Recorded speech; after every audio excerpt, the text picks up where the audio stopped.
Joined by head coach Seth Tierney, goalie Andrew Soricchetti.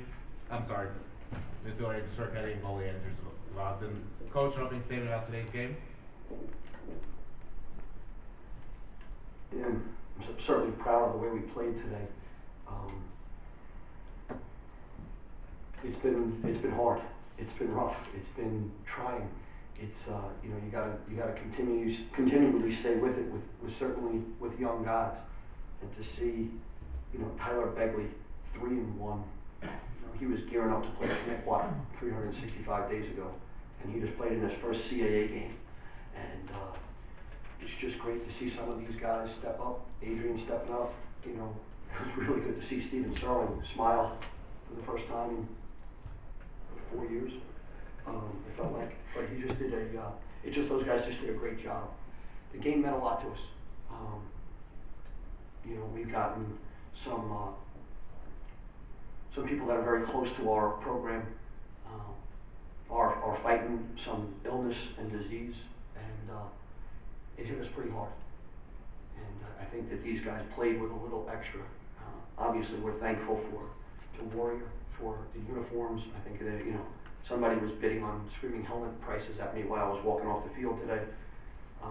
But those things come and go. But the heart inside the uniform today was something that I really enjoyed. We haven't seen a whole lot of that. We played a lot of great teams so far, and to just to get a win like this, compliments to Kevin Unterstein and JP Brazel, shutting that group down in the second half. No goals. I mean, that's a powerful group. They got a lot of guys that can run. They got some guys that can shoot. Calico, only 2 assists.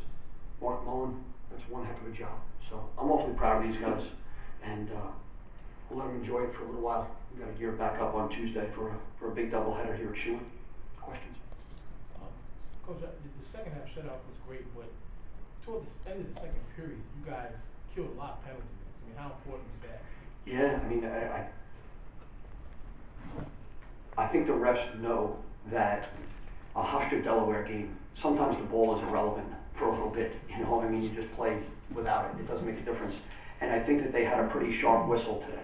And both coaches, we were working the refs and trying to explain them, and good cop, bad cop, and working it. But they did a good job of keeping it pretty under wraps. Again, we were down a lot. We were down at 1.2 for 2 minutes, and that's an emotional lift for our team. A man down.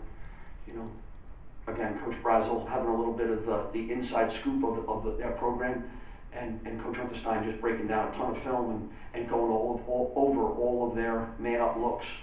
You got to give credit where credit's due, and those guys, they deserve that credit. Adrian, without Ian out there today, did you and Steve say to each other beforehand that you guys had to step it up, you having 5 points, Steve having 3? I think that going into the game, a lot of the guys were prepared for the game, obviously, and we knew that everybody had to step up, not just me and Steve. So I think it was a team effort, and before the game we all got fired up, and I think everybody's ready to go, no matter who's playing or who's not playing. Andrew, especially after last year, does this win mean a little bit more to you guys? Yeah, I mean, we really wanted to get it to them because we felt like they stole from us twice, and not only that, but it's the next game and it's the CAAs, and as you guys know, year in year out, CAAs, every game counts and every game is going to be a battle. So to win this handedly, I mean, yeah, it's a little bit of a revenge from last year, but also it's good to see that we had a full team effort today. There's still some things we can clean up, but there's a lot better than that than it's been. So I think we're all proud of each other, and it was a really good team effort. Coach, the extra man came together today 4-7. How did you guys find success today? Well, it couldn't have got any worse. I'm picking up what you're putting down there.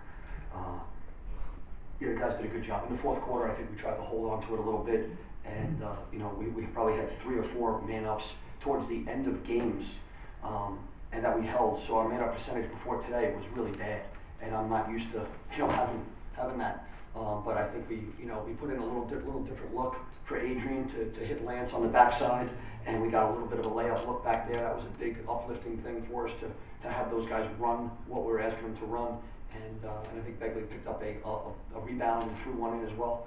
It was a difference when we held them for 1 for 9, and we go 4 for 7. That's a big difference for us. Coach, you went with Hamilton a lot more than Caputo today at close D. Why'd you decide to go with the change?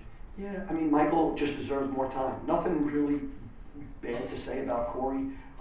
We thought that Michael just has earned more time, and we need his voice out there. We need his leadership. He's been around an awful lot, and to be honest with you, with the coaches were sitting around, and we just said we need a couple guys to be more vested in the team. They may not have gotten the amount of minutes up until this point, and they may even be a little bit less of players, but they need to be vested in this team because they're about what we're about. And Michael Hamilton's one of those guys, and so we're certainly happy that we'll have to watch the film, but we needed more leadership out there, especially with the bunch of young bucks running around out there. Andrew, again, I just asked Coach about the playing man down. How important was it for you guys to get through that second period? I think that we had an awesome man down plan. We knew that number 30 doesn't necessarily like to shoot the ball on the man down. He's more of a feeder, and that resonates from his stats. You can tell from that. But we kind of said that we're going to let him shoot outside because he's more of an inside shooter. He's very good at that. And we knew that 23 up top was going to be a shooter. And then we discovered that 12 liked to shoot it too. So we kind of pressed out on those two guys.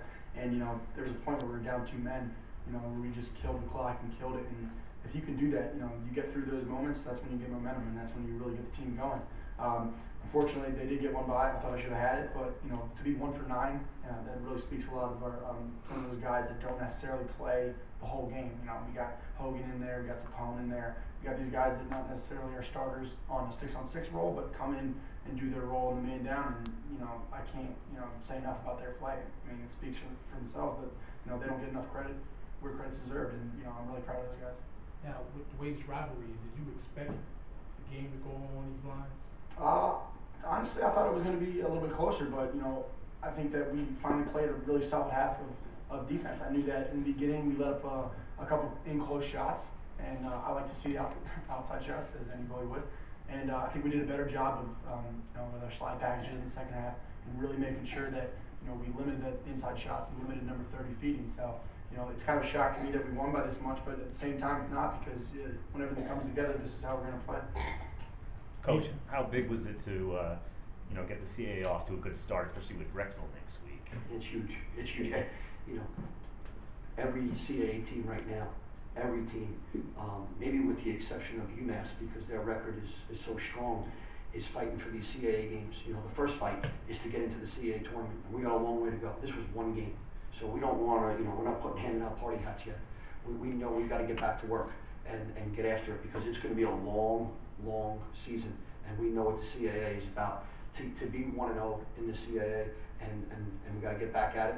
And we know we're going to have a short week for Drexel, but right now, as important Drexel is, St. John's is really important just for our team to have another opportunity to play together on Schuart Stadium, big doubleheader, and just another opportunity for our guys to play. Adrian, why do you think the man-up unit was so successful today? I think that we've come together as a unit, and what happened in the past not coming together as much as we'd like to. I feel that before practice and after practice, we like to get together and kind of pass the ball around and get a feel for each other. And I feel that we kind of did a lot of film and stuff like that, so that's what helped us. A lot of extra work. It seemed like the attack unit was a lot more aggressive today. Was that sort of the mindset coming into today, just being more aggressive? I mean, Delaware is one of those teams that likes to press out and come back in. They're a very strong group. I feel that we have a lot of athletic people on attack, Lance and Begley and stuff like that. So I feel like I don't know what to say to that. What Adrian's trying to say is, I don't know. We're an athletic group, and we like to run and gun, so I didn't really expect that from them, but they did it, so I'm proud of everybody. Delaware's a very talented team. They're very well coached. There's a really good chance we're going to see them again, and we're going to need to be prepared. It's a team that we have to be prepared for. So that's basically what I was trying to say. Coach, did you see no more questions for Adrian. No more. Thank you. Did you see anything different from Steve Sterling today? Today he just seemed a little more confident with the ball. Really, it started at Harvard. Steve and I got together in a hotel room, and we just talked. And he's had a lot of frustration. He's been carrying a lot of weight around. It's hard. 60-year guy, thinking that he's letting the team down with 1 point in the first 5 games, and he started to let it go a little bit. Didn't show up in the score sheet against Harvard, and then obviously a heartbreaker when he had a couple of looks in the Notre Dame game. But to see him break out, that's what we were waiting for. And you know, you root for guys like Steve Sorrell because he's just a wonderful, wonderful guy.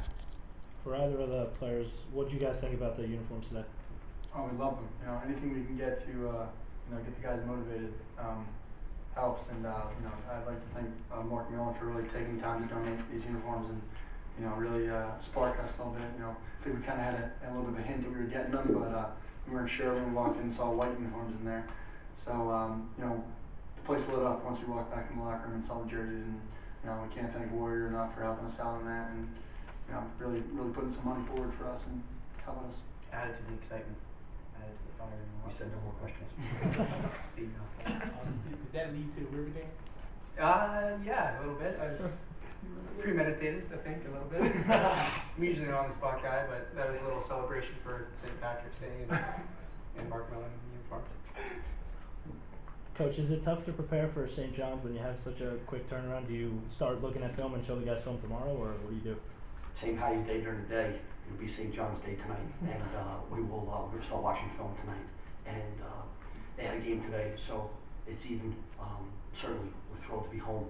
But they gave us all we can handle last year, and they're really talented. They almost upset Syracuse the other day, and then a